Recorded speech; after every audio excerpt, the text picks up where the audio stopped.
এই বিয়ে আমি করতে পারবো না। আচ্ছা, আলহামদুলিল্লাহ, আমিও তো এই বিয়ে করতে পারবো না। আমি একটা ছেলেকে খুব ভালোবাসি। আমিও তো একটা মেয়েকে খুব ভালোবাসি। ফ্যান্টাস্টিক। তাহলে আপনি এক কাজ করুন, আপনি নিচে যেয়ে বলেন যে আপনি এই বিয়েটা করতে পারবেন না, আপনি বিয়েটা ভেঙে দেন। একটা কথা বলি শোনেন, আমার মায়ের বেডরুমে যে ফ্যানটা থাকে, সিলিং ফ্যান, সেই ফ্যানের সাথে সবসময় একটা দড়ি ঝুলানো থাকে, যাতে যে কোনো মুহূর্তে সে গলায় ফাঁস দিয়ে নিজেকে শেষ করে দিতে পারে।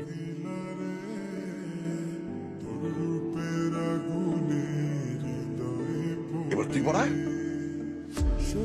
শুনেন, আমাদের এমন কিছু একটা করতে হবে যাতে আমাদের পরিবারের মানুষ আমাদের বিয়েটা ভেঙে দেয়। সব দোষ আপনার। আপনি এখন পর্যন্ত কি বুদ্ধি বের করেছেন বিয়ে ভাঙার? আচ্ছা সরি, এখন আপনি ছাড়া আমার এখন কেউই নেই যার উপর রাগ দেখাতে পারি। কেন, আমি কি মরে গেছি? রাজু ভাই তো একটা ডেঞ্জারাস প্ল্যান দিছে। প্ল্যান? রাজু ভাইয়ের প্ল্যানটা হচ্ছে উনি তোমার বরের হাত পা ভেঙে দিবে। হাত পা ভেঙে দিলে তো বিয়ে এমনি ভেঙে যাবে। Great idea.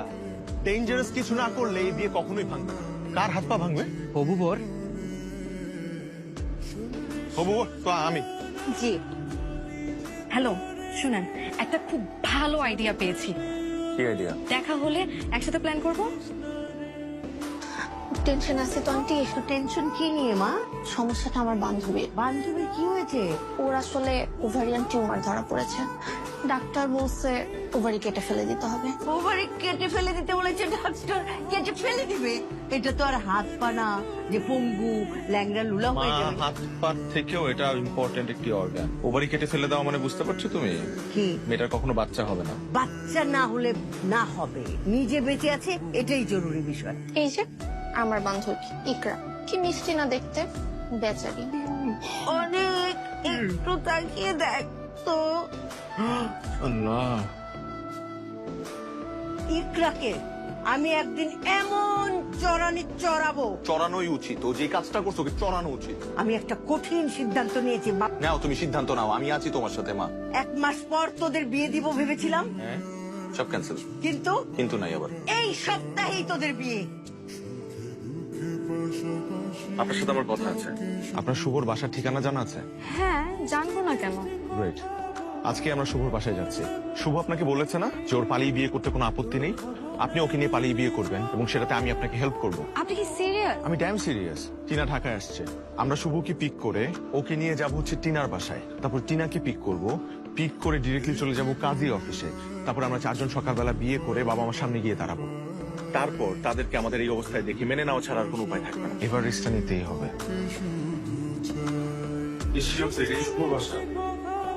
এই ক্যাডারে? আচ্ছা আপু, এই বাসায় শুভ থাকে না? শুভর বাসায় তো শুভই থাকবো। আপনি শুভর কি হন? ওরে আল্লাহ রে, দেই হাবুজের নামি শুভর কি হই? বউ হই বউ। What?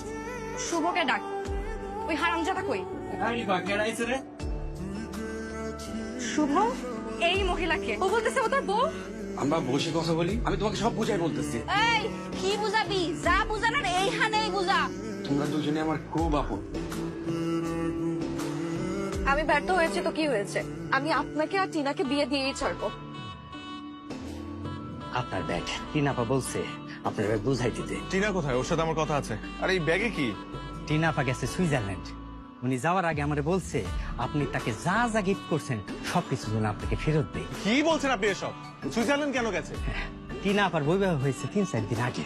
এরপরে হানিমুনের জন্য আজ সুইজারল্যান্ড চলে গেছে। দুজনে ভাগ্য মেলাচ্ছি। আমরা দুইজনেই প্রতারণার শিকার, একসাথে এক রাতে।